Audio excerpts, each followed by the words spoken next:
Haunted houses. I'm sure you or someone you know has had some form of experience involving their place of residence. A place you're supposed to feel comfortable and relax inside.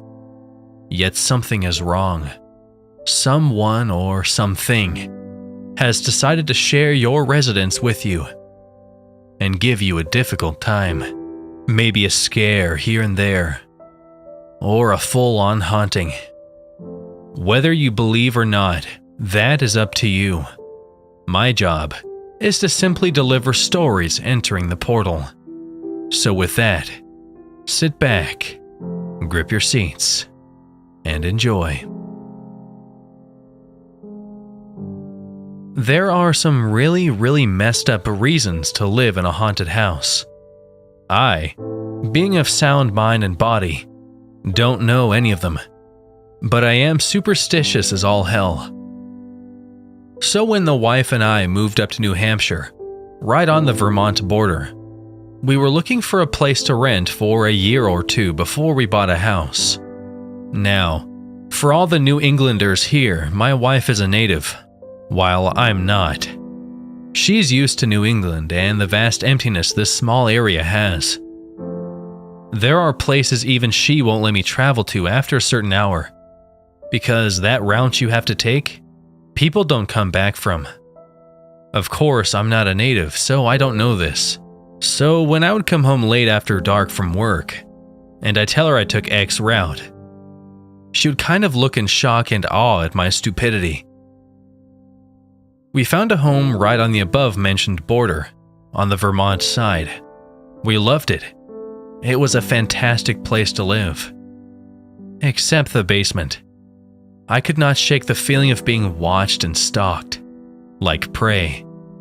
So, like any reasonable adult, I just said fuck it and didn't go down there except during the day.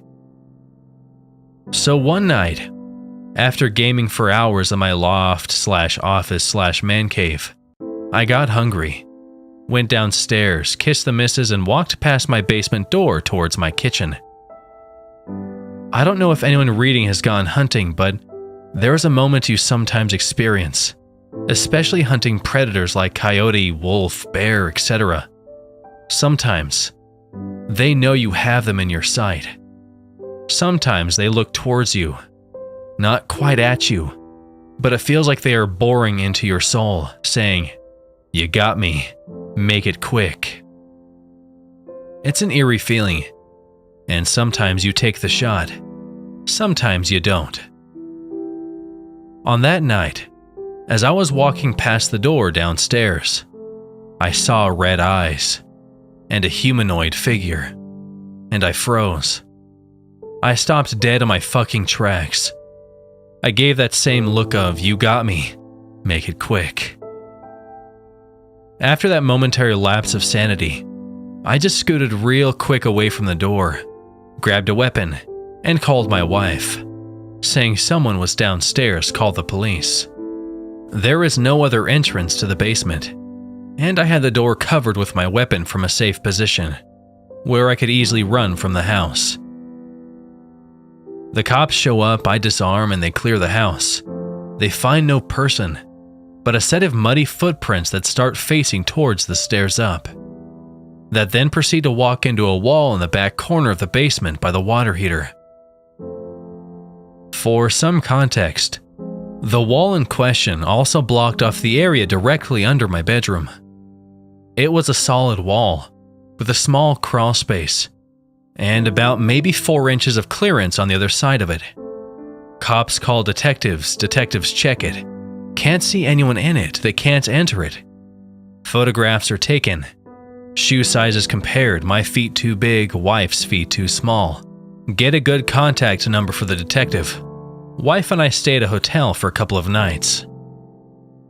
For months afterwards, I would have the same happen, eventually minus the cops.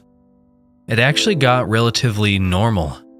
Good old red eyes in the basement, chillin' like a villain.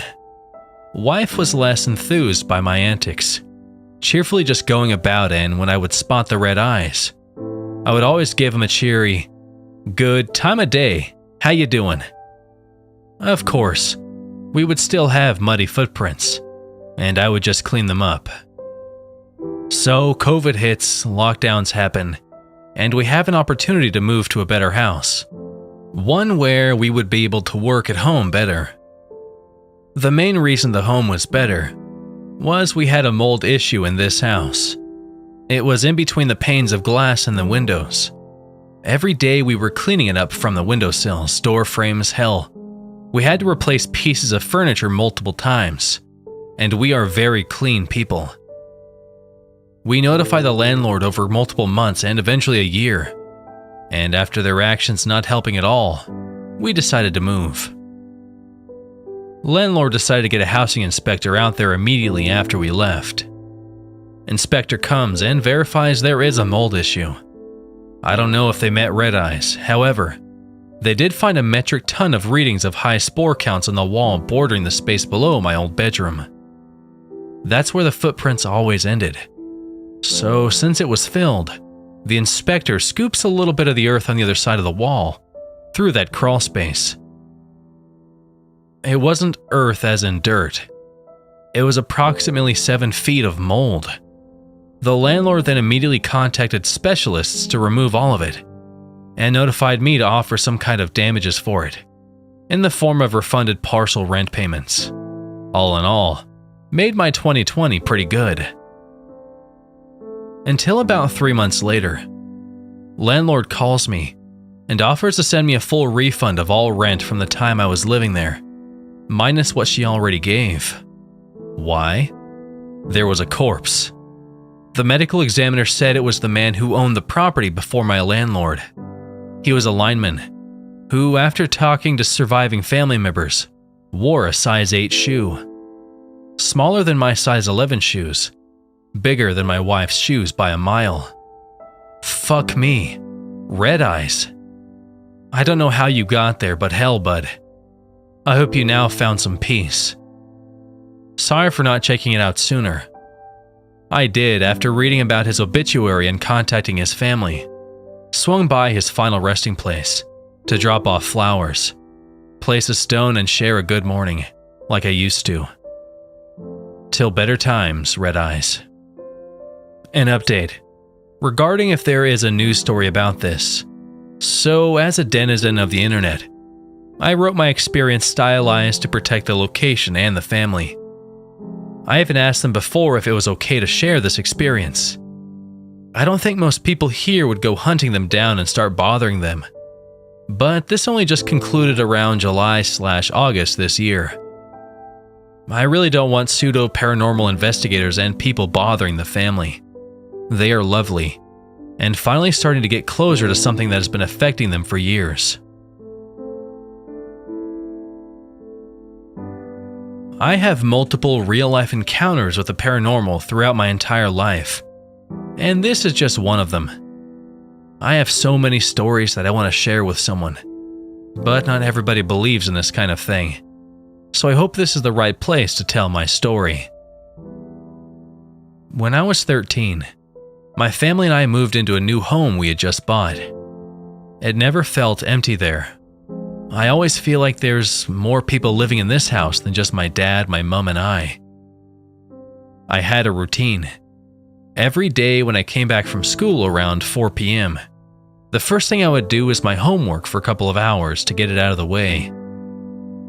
I would sit and do my homework in our dining room, and my mom would give me the space to concentrate on my homework while she cooked dinner, and my dad usually comes home around 6 p.m. For 2 hours every weekday, I would be in the dining room by myself. I always felt like someone is there with me. My senses have always been really high, and I can feel that energy, like someone is in the room with you. I know exactly where they stand in the room, where they've moved, all the way to knowing if they're male or female, how tall they roughly are, and how old they roughly are. Strange, I know, but I've always had these bizarre senses. I don't know how I know these things, I just do. Every day, at 4 p.m. when I sit down to do my homework, I always sense 2 people, an older man and a middle-aged woman. The man is always walking around the room, and always come and stand behind me looking over my shoulders. It's almost as if he's interested in what I'm studying. The woman always stood at the corner of the room, never really moving. Just so you know, I don't see these people. I just sense their energy. I never feel that it's a negative energy or anything. There was this one time I remember I was studying for an exam, and I remember it was science or biology or something, which is not exactly what I'm good at. I remember thinking I have to memorize as much as I can to pass this exam, and I can't afford any distractions. So just like every day, I feel this male energy walking over, hovering behind me, looking over my shoulder at my textbook in front of me. Instead of feeling scared or uncomfortable, I had enough. I felt crazy, but I sat up and said to the air that I need to concentrate and I need a space to study. That I was sorry, and I know he was curious, but I really can't afford to fail. And as soon as I said that, I felt this energy move away from me and out of the room. I didn't feel their energy the entire week I was studying for my exams after that. Anyways, fast forward a few months later. There was one night I couldn't go to sleep. It was 1 a.m. and I had to wake up early for school the next day. I got up and went to the toilet, which is connected to my bedroom. As I was sitting on the toilet, I heard a woman's voice from the bottom of the stairs. My room is on the second floor of the house, and she said, "Haven't you gone to bed yet?" I was puzzled. It sounded like my mom, but not exactly. Also, my mom usually goes to bed around 9:30 p.m., and I was sure I said goodnight to her where she went to bed that night. But I thought it was my mom anyway, because who else would be talking? So I replied, "No, Mom, I'll go to bed soon." No reply. So I said, "Mom?" No answer. I finished what I was doing and flushed the toilet, and opened my door to a pitch-black hallway leading down the stairs. There was nobody there. I called for my mom again, and there was nothing. I glanced at my parents' bedroom and the lights were off. My mom is not a sleepwalker or a sleep talker either. I shivered instantly, not knowing who just spoke to me, and I ran straight into my bedroom. I couldn't sleep for another 2 hours that night.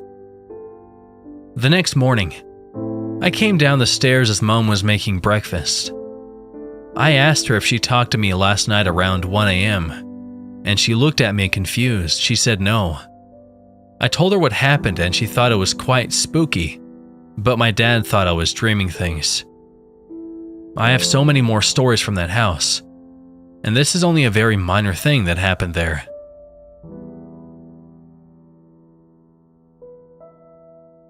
I come from a family that is very sensitive to the paranormal. My mother, my brother, and I have all spent our entire lives seeing and feeling ghosts. In fact, there's one in my house right now. I have tons of stories to share. There's no clear reason for the house I grew up in to be haunted. It's one of those post-World War II tract houses that only had one owner before my grandparents bought it when my mom and my aunt were young. My mom grew up in the house. Then we bought it from them when I was 4, and we grew up there too.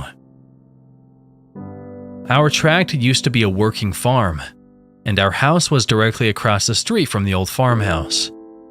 So it's possible that whatever happened was on the land or in a building that no longer exists.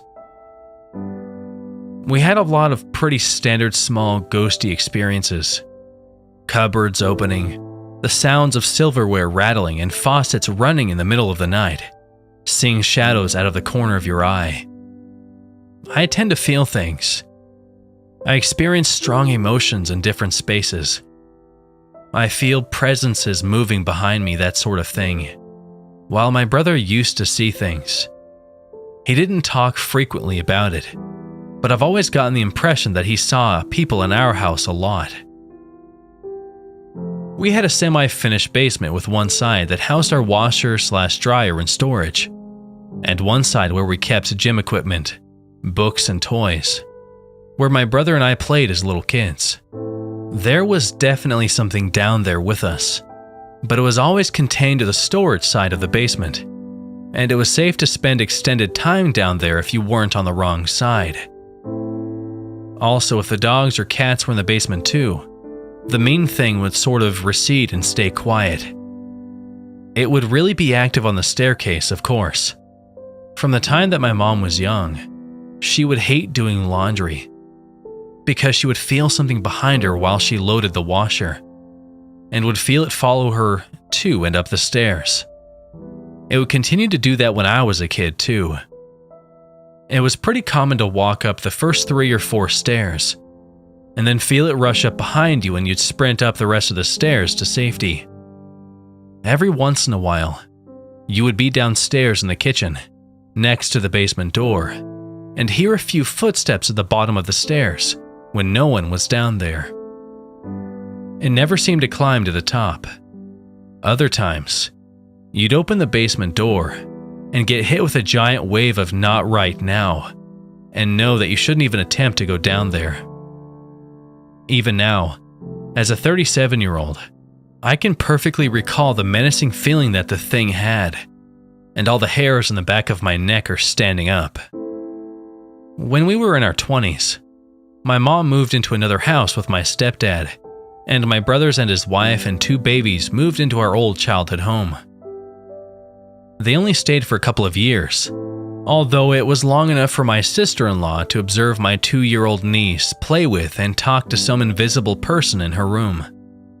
On the day they moved out, my brother was loading the kids into the car, and my sister-in-law went back into the house to make sure they hadn't left anything behind. As she walked from room to room, the entire time a sound echoed through the empty house.